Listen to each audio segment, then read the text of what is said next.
ஸ்ரீமதே ராமானுஜாய நமஹா. போன எபிசோடில் திருமந்திரார்த்தத்தினுடைய அதாவது முமுட்சுபடி உடைய முதல் 2 வாக்கியங்களை பார்த்தோம். திருமந்திரார்த்தம் அப்படின்றது முமுட்சுபடி வியாக்கியானத்துக்கு பெயர். முமுட்சுபடியினுடைய முதல் 2 வாக்கியங்களை பார்த்தோம். இப்பொழுது 3-4 வாக்கியங்களை பற்றி பார்க்கலாம். அதுக்கு முன்னாடி போன வாக்கியத்தில் ஒரு சின்ன அம்சமானது விடுபட்டு போயிருக்கு. அதில் பிரதம ரகசியம் திருமந்திரம் அப்படின்னு புடிலோகாச்சாரியர் அருளி செய்கிறார். திருமந்திரம் அப்படின்னு சாதிக்கிறார். ஏன் திருவஷ்டாட்சரத்தை ஓம் நமோ நாராயணாய அந்த திருவஷ்டாட்சரத்தை ஏன் ஆச்சாரியாலாம் மந்திரம்னு சாதிக்கிறா அப்படின்றதுக்கு அங்கே மாமனிகள் வியாக்கியானம் பண்ணியிருக்கார். ஏன் மந்திரம்னு சாதிக்கிறா? மந்திரம்ன்ற அந்த சொல்லுக்கு மந்தாரம் திராயத்தே இதி மந்திரஹா. யார் ஒருவன் அந்த மந்திரத்தை ஒரு ஸ்ரத்தையோட பக்தியோட அனுசந்தானம் பண்ணுறானோ அவனை அந்த மந்திரமானது ரட்சிக்கும். அதனால் இதுக்கு மந்திரம்னு பேர் அப்படின்னு மாமனிகள் சாதிக்கிறார். ஸ்ரத்தையோட அப்படின்றத உண்மை. ஆனால் பொதுவாக எல்லா மந்திரத்துக்கும் அந்த தன்மை இருக்குது. ஸ்ரத்தையோட யார் அனுசந்தானம் பண்ணுறானோ அவனால் ரட்சிக்கும் அப்படின்னு மேலேயே வாக்கியம் வரப்போகுது. ஏன்னா இது தன் சுரூபம் கெட நில்லாது அப்படின்னு நியமத்தோட அனுசந்தானம் பண்ணாமல் போனால் கூட இது பாட்டு தன்னுடைய காரியத்தை செய்யும் அப்படின்னு மேலே திருமந்திரத்தினுடைய வைபவம் சொல்லப்பட போகுது. ஆனால் பொதுவாக மந்திரம் அப்படின்னா ஸ்ரத்தையோட யார் அனுசந்தானம் பண்ணுறானோ அவனை ரட்சிக்கும். அதுதான் மந்திரம். இது ரட்சிக்கிறதே. திருமந்திரம் ரட்சிக்கிறதுனால அது மந்திரம்னு இங்கே ரொம்ப முக்கியமான ஒரு அர்த்தம் இருக்குது. ரட்சிக்கிறதுனா எப்படி ரட்சிக்கிறது அப்படிங்கிறது பிரபன்னர்களுக்கு இது அர்த்த சக்தியினால் ரட்சிக்கிறது அப்படின்றத அதை நம்ம இந்த டீப் அந்த சீரீஸில் அதை பற்றி பார்க்கலாம். அப்படியே இப்போ 3வது வாக்கியத்துக்கு போயிடுவோம். 3வது வாக்கியம் திருமந்திரத்தினுடைய சீர்மைக்கு போரும்படி பிரேமத்தோடு பேணி அனுசந்திக்க வேணும். இது 3வது வாக்கியம். அதாவது திருமந்திரத்துக்கு இப்போ சீர்மை சொல்ல ஆரம்பிக்கிறார். முதல்ல 3 ரகசியங்கள் இருக்குது. அதில் பிரதம ரகசியம் திருமந்திரம்னு சொல்லிட்டார். இந்த 3வது வாக்கியத்திலிருந்து திருமந்திரத்தினுடைய சீர்மை என்ன அப்படின்னு வேறு வேறு கோணங்களில் சொல்ல ஆரம்பிக்கிறார். அதில் முதல் வாக்கியம் இந்த 3வது வாக்கியம் திருமந்திரத்தோட சீர்மைக்கு போரும்படி பிரேமத்தோடே பேணி அனுசந்திக்கணும். என்ன சீர்மை இருக்குது அப்படின்னு நம்ம பார்க்கணும். முதல் சீர்மை இது சகல வேதத்துக்கும் ஒரு சங்கிரகமாக இருக்கக்கூடிய ஒரு விஷயம் திருமந்திரம். வேதம் வேதத்தில் எல்லாமே சொல்லியிருக்கு. அதோடைய ஒரு சங்கிரகமாக இருக்கிறது தான் திருமந்திரம் அப்படின்னு ஒரு சீர்மை உண்டு. அதாவது வேதத்தில் என்ன சொல்லியிருக்கோ அதோடைய ஒரு கிரக்ஸோ க்ரீமோ தான் இதில் இருக்குது. அதனால தான் இது சங்கிரகம்னு சொல்கிறோம். வேதம் அனைத்துக்கும் வித்து திருப்பாவை அப்படின்னு சொல்கிறோன்னா திருப்பாவையில் 30 பாசுரத்தில் வேதத்தில் சொல்லக்கூடிய அந்த தாத்பரியம் எல்லாம் அங்கே சொல்லியிருக்க ஆண்டாள்ன்றனால அதை கொண்டாடுற மாதிரி இங்கே 2 சப்தம் இருக்குது அப்படின்னா ஏபின்னு 2 சப்தம் இருக்குது. இல்லை ஏ சப்தத்தை என்ன சொல்லியிருக்கோ அதே தான் பியில் சொல்லியிருக்கு. அப்படின்னா ஏ சப்தம் ஒரு 1000 வேர்ட்ஸாக இருந்தால் பரவாயில்ல, பி ஒரு 2 வேர்டு இருந்தாலும் பரவாயில்ல. இது இதோடைய ஒரு சங்கிரகம்னு சொல்லலாம். பி ஏவோட சங்கிரகம்னு. அந்த மாதிரி பார்க்கும்போது வேதத்தோட சங்கிரகம் இந்த திருமந்திரம். அது முதல் சீர்மையாக பார்க்கலாம். நான் அப்படி சொல்ல, நான் வேற ஒன்று சொல்லியிருந்தேன். அப்படியே பச்சதி அப்படின்றதுக்கு பாக்கம் கரோதி அதை வச்சுட்டு இதுதான் விவரணி பாவம் அப்படின்னும் பொழுது சரி அது விவரணி பாவம். சரி இங்கே சங்கிரகம் கரெக்டு தான். இப்போ வேதத்தினுடைய தாத்பரியார்த்தங்கள் இங்கே வந்துடும் அப்படின்னா சரி என்ன தாத்பரியார்த்தம் வேதத்துக்கு தாத்பரியம் அப்படின்னும் பொழுது வேதத்துக்கு என்னது அதனுடைய சங்கிரகம் இங்கே திருமந்திரத்தில் இருக்கு. கிரக்ஸ் இங்கே இருக்கு. கிரக்ஸ் என்ன வேதத்து அர்த்த பஞ்சக ஞானம். அது தான் தாத்பரியம். தாத்பரிய விஷயம். இப்போ அர்த்த பஞ்சகம்னா என்னென்னு சொல்லணும் சுவாமி? அதாவது ஜீவாத்மாவுடைய தத்துவம், அப்புறமா பரமாத்மாவோட தத்துவம், அப்புறமா உபாயம் என்ன அப்படின்னு, அப்புறம் விரோதி என்ன, அதுக்கப்புறமா பிராப்திய ஸ்வரூபம், பிராப்தியம் பலம், மிக்க இருநிலையும் மெய்யாம் உயிர்நிலையும் தக்க நிறையும் தடையாகி தொக்கியிலும் ஊழ்வினையும் அப்படின்றதுல அந்த 5 விஷயங்கள் சொல்ல அர்த்த பஞ்சகம். வாழ்வினை அதில் சொல்கிற விஷயம்னா தெரிஞ்சிக்க வேண்டிய ஞாத்தவியமான ஒரு 5 விஷயங்கள் அர்த்த பஞ்சக ஞானம். இது 2வது சீர்மையாக கொள்ளலாமா சுமி? இல்லை முதலுடைய எக்ஸ்டென்ஷனே வேதத்தினுடைய சங்கிரகமாக இருக்குது திருமந்திரம் அப்படின்னா வேதத்தில் இருக்கக்கூடிய தாத்பரிய விஷயம் என்னமோ அது திருமந்திரத்தில் ஸ்பஷ்டமாக பிரதிபாதிக்கப்படுறது. என்னென்ன தாத்பரிய விஷயம் அப்படின்னா இதுதான் அர்த்த பஞ்சக பிரதிபாதனம் பண்ணுறதே திருமந்திரம். சரி.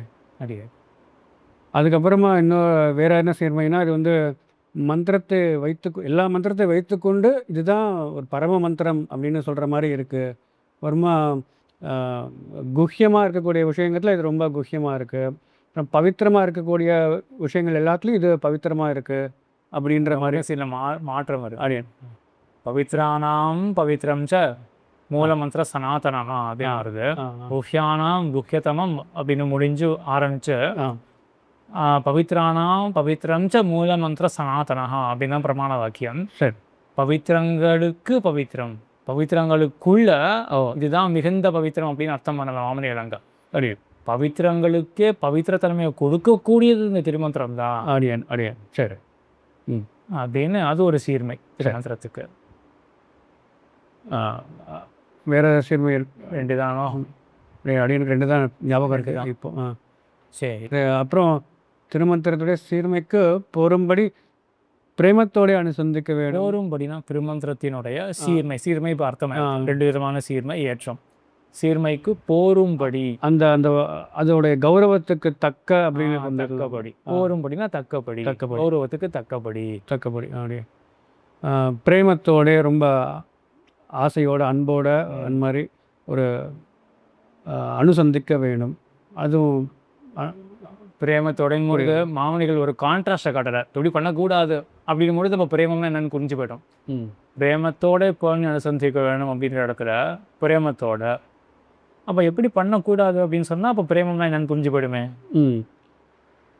சுஷ்க ஹிருதய நன்றிக்கே, அதாவது உலர்ந்த நெஞ்சு இல்லாமல் கண்ணீர் அடியன் பிரேமத்தோட அடியன். இன்னொரு இந்த ஈரப்பசை அதை வச்சுட்டு நம்ம சொல்லணும் அப்படின்னு வருது. அப்புறம் பேணி அனுசந்திக்க வேணுன்ற இடத்துல ரொம்ப பாதுகாப்பாக ப்ரொடெக்டடாக ஒரு இது வேணும் அப்படின்ட்டு. அதில் வந்து அடியனுக்கு ஒரு சந்தேகம் இல்லை, ஒரு கேள்வி இருக்குது சுவாமி. இப்போ மந்தாரம் திராயத்தை அப்படின்னு பார்த்தோம்னா இது வந்து எல்லாரையும் ரட்சிக்கிறது இந்த திருமந்திரம் அப்படின்னு. அப்பேற்பட்ட திருமந்திரத்தை நம்ம ரட்சித்து பாதுகாக்கணும், பேணி அனுசந்திக்க வேணுன்றதுனால இப்போ இது எப்படி அடியன்னு புரிஞ்சுனேன் அப்படின்னா, இப்போ ஒரு பிரைம் மினிஸ்டர் ஆஃப் இந்தியா இருக்காருன்னா அவருக்கு எல்லா விதமான பவரும் உண்டு.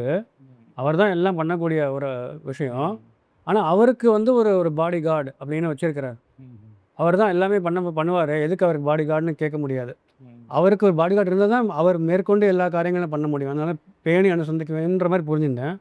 அது தெரியல. இப்போ ரக்ஷானம் அப்படின்றது இருக்கு இல்லையா, போன இடத்துலயே மந்தாரம் திராயதேதி மந்திரா, அங்கேயும் திராணம் அப்படின்னா ரக்ஷணம் அப்படின்னா. அப்போ திருமந்திரம் ரட்சிக்க போகிறது.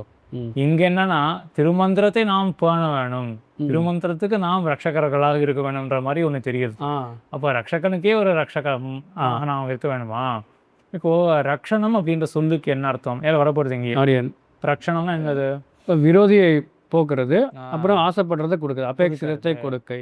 அப்போ திருமந்திரமானது ரட்சகமாக இருக்கு என்றால் அதற்கு இந்த 2 தன்மைகள் இருக்கு. விரோதியை போர்த்தி ஆசைப்பட்டதை கொடுக்கக்கூடிய தன்மை.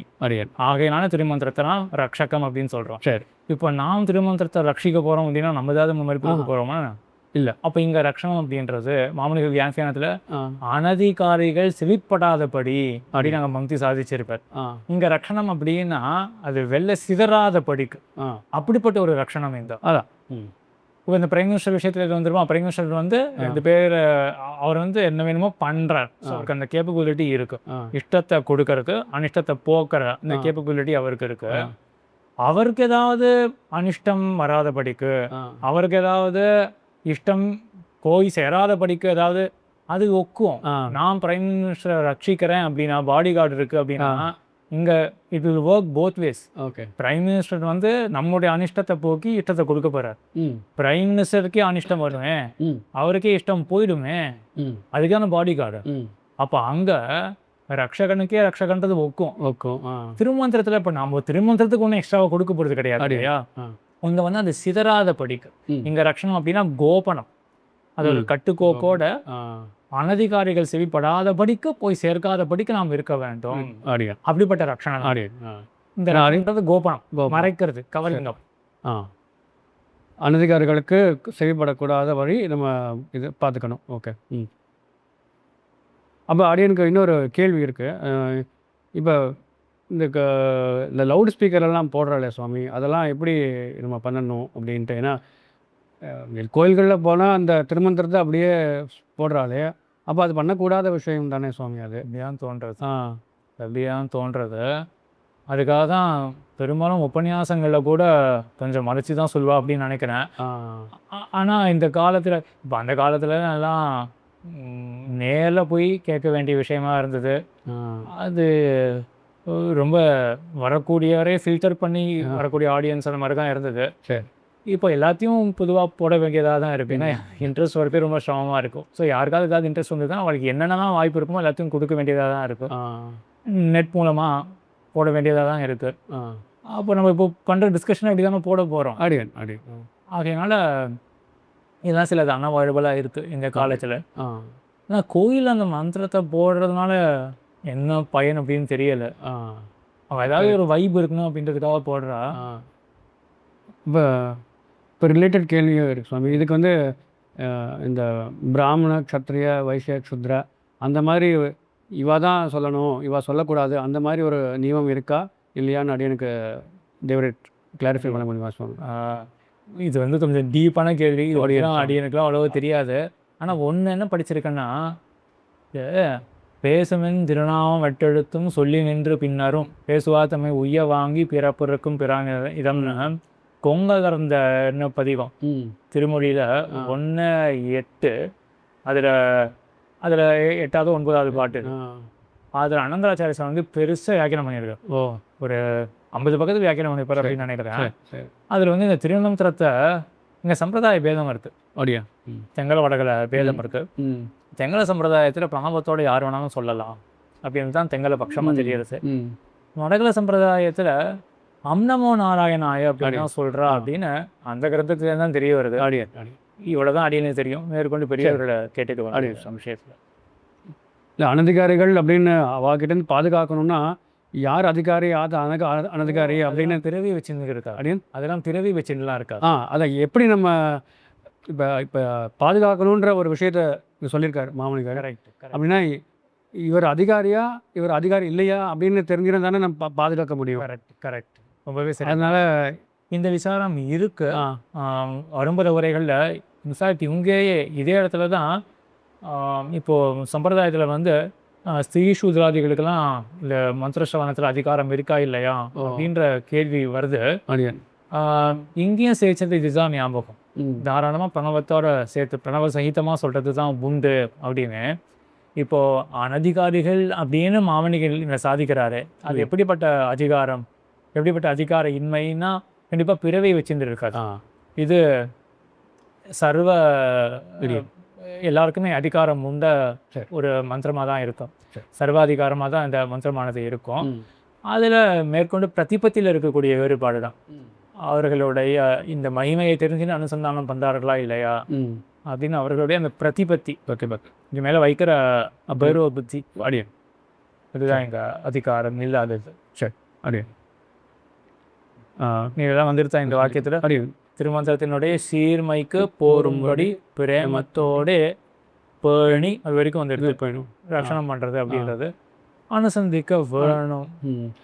ஒரு விஷயம் அனுசந்திக்க வேணும் அப்படின்னு இந்த வேணும்ல வந்து ஒரு விஷயம் இருக்குது. அதாவது வேணும்னா இப்போ அனுசந்திக்கவும் அப்படின்னு சொல்லியிருக்கலாம் அப்படின்னு தேவரி சாச்சா இது ஞாபகம் இருக்குது. இப்போ அனுசந்திக்கவும் அப்படின்னா இப்படி பண்ணலாம், இப்படி பண்ணினா இந்த மாதிரி பண்ணினா உனக்கு கண்டிப்பாக அது காரிய பலத்தை பெற்றுக் கொடுக்கும் அப்படின்னு. பண்ணலைன்னா பண்ணல அப்படின்ற மாதிரி ஒரு அர்த்தம் வந்து துவனிக்கும். அப்படி இல்லாமல் இவர் என்ன சொல்கிறார், அனுசந்திக்க வேணும்னா இப்படி தான் நீ சொல்லணும், பேணி அனுசந்திக்க வேணும், இப்படி வேறு ஒரு விதத்தில் பண்ணக்கூடாது அப்படின்றத சொல்கிறார். அதாவது எப்படி சொல்கிறது, இதுதான் ஒரே way to express, there is no other way, அவ்வளோதான் அப்படின்னு புரிதல் இருக்கு சுவாமி. அதனால் வேணுன்ற வார்த்தை அங்கே வேணுன்ற வார்த்தை எதுக்கு வேணும் அங்கன்னா அது அப்படி தான் பண்ணணும், வேறு எப்படியும் பண்ண முடியாது. It's only one way about it மாதிரி புரிஞ்சுக்கிறது. பிரகாராந்தரன்னு அனுசந்திக்க ஒன்றும் அது அப்படின்னு நாங்கள் மாமூலிகள் பங்கி இருக்கும். வேறு விதமாக அனுசந்திக்கிறதுக்கு தடை இதில் நிஷித்தம் விகிதம் அப்படின்றது இருக்கா. இப்போ விகிதமாக ஒன்று இருக்குனாலே அதை நம்ம செய்கிறோம் அப்படின்னு நினச்சிப்போம். என்ன ஆகும், விகிதமான ஒன்று செய்கிறோம் என்றால் என்ன ஆகும், ஜென்ரலாக எத்தனையோ யாகங்கள் தானங்கள் எத்தனையோ இருக்கு. விகித கர்மா, விகித கர்மாவை செய்கிறோம், என்ன நடக்கும்? அதுக்கு என்ன பலனமோ அது வந்து நம்மளுக்கு கிடைக்கும். ஏதாவது ஒரு தானம் தர்மம் ஹோமம் பண்ணுறோம், யாகம் பண்ணுறோம்னா அது எதை குறித்து பண்ணுறோமோ அதுக்கு உண்டான பலன் வரும், கிடைக்கும் இல்லையா? அப்போ புண்ணியம் போன்ற ஏதாவது ஒரு சுகிருத்தம் கிடைக்கும். அப்படியா? சரி, நிஷித்தமாக ஒன்று இருக்கு, அதை செய்கிறோம், என்ன ஆகும்? அதுக்கு வந்து பாவம் கிடைக்கும் அப்படின்றது இருக்கு இல்லையா? இப்போ இங்க அனுசந்திக்கவும் அப்படின்னு சொன்னா, அப்போ இப்படி பண்ணோம்னா நமக்கு நன்மை, இவ்வளோ மட்டும் தான் தெரியும். ஆனால் இப்போ அனுசந்திக்க வேணும்னு சொன்னா என்ன தெரியறது? வேற எந்த இதுலையும் அனுசந்திக்க கூடாதுன்றது அப்படின்னு. அப்போ கூடாது, அந்த நிஷேதமே என்ன பண்றது? என்ன பண்றது? அப்போ தடுக்கப்பட்ட ஒரு விஷயம், அதை கொண்டோம்னா என்ன ஆகும்? பாவம் வந்து சேரும் அப்படின்னு வரும் இல்லையா? இப்போ யோசிச்சு பார்க்கலாம். இப்போ அனுசந்திக்கவும் அப்படின்றது மட்டும் இருக்குன்னு வச்சுப்போமே, அப்போ இந்த பிரகாரத்தில் நம்ம அனுசந்தானம் பண்ணோம்னா என்ன நடக்கும்? நன்மைகள் வரக்கும். வேற விதத்தில் அனுசந்தானம் பண்ணோம்னா என்ன நடக்கும்? பாவம் வரும். அனுசந்திக்கவும் மட்டும் இருக்கு, இப்படி அனுசந்திக்கவும் அப்படின்றது மட்டும் இருக்கு. இந்த பிரகாரத்தில் பண்ணுங்கோ அப்படின்றது மட்டும் இருக்கு. அப்போ சொல்லப்பட்ட விதத்துல நாம் அனுசந்தானம் பண்ணோமே என்றால் நன்மை கிட்டும். அதை விட்டு வேற விதத்துல நம்ம அனுசந்தானம் பண்ணோமே என்றால் நன்மைக்கு கிட்டாது, அவ்வளவுதான் இருக்கும். ஆனா இப்ப அனுசந்திக்க வேணும்னு இருக்கிறதுனால மற்றொரு விதத்துல பண்ணக்கூடாதுன்னு தடை வருது. அப்ப தடுக்கப்பட்ட ஒண்ணு அப்படின்றது ஆறுது இல்லையா? இங்க தடுக்கப்பட்ட ஒன்றை செய்தோமே என்றால் என்ன ஆகும்? பாவம் தானே சோனியாயிரும். அப்போ இது எக்ஸ்ட்ராவா வருது இல்லையா? அர்த்தம் இங்க அனுசந்திக்க வேணும் அப்படிங்கிறதால இங்க அர்த்தம் வந்திருக்கு. வேறொரு பிரகாரத்தில் செய்தோமே என்றால் அது தடுக்கப்பட்டது. அப்போ விலக்கப்பட்டது ஒன்றை செய்யறோம், நிஷித்த அனுஷ்டானமாக முடியறது. வாசி புரியாது வேணும் அப்படின்னு போட்டதுனால புரியுது. அப்போ எல்லா பதங்களும் வந்துருச்சு. திருமந்திரத்தினுடைய சீர்மைக்கு போரும்படி பிரமத்துடைய பொன் அனுசந்திக்க வேணும். அடுத்தது நாலாவது மந்திரத்திலும் மந்திரத்துக்கு உள்ளீடான வஸ்துவிலும் மந்திர பிரதனான ஆச்சாரியன் பக்கலும் பிரேமம் கணக்க உண்டானால் காரியகரமாவதுன்றது வாக்கியம். இப்போ மந்திரம்ன்றது திருமந்திரம்னு வச்சுக்கலாம். மந்திரத்திலும் மந்திரத்துக்கு உள்ளீடான வஸ்துன்றது எம்பெருமான் ஸ்ரீமன் நாராயணன் பகவான். அப்புறம் மந்திர பிரதனான இந்த திருமந்திரத்தை யார் நம்மளுக்கு கொடுத்தாரோ ஆச்சாரியன் கொடுத்தார். மந்திர பிரதனான ஆச்சாரியன் பக்கலிலும் இவ 3 பேர் பக்கலிலும் பிரேமம் கணக்க உண்டானால் அது காரியகரமாவது, அது வந்து நம்மளுக்கு விஷயத்தை பண்ணி கொடுக்கும் அப்படின்னு புரிஞ்சுட்டு இருக்கு சுவாமி. மேல ஒரு எல்லா பதங்களும் வந்துருச்சு. மந்திரத்திலும் மந்திரத்துக்கு உள்ளீடான வஸ்து அப்படின்ட்டு இல்லையா? மந்திரத்துக்குள்ள இருக்கக்கூடிய வஸ்து. மந்திரத்துக்குள்ள என்ன இருக்கும்?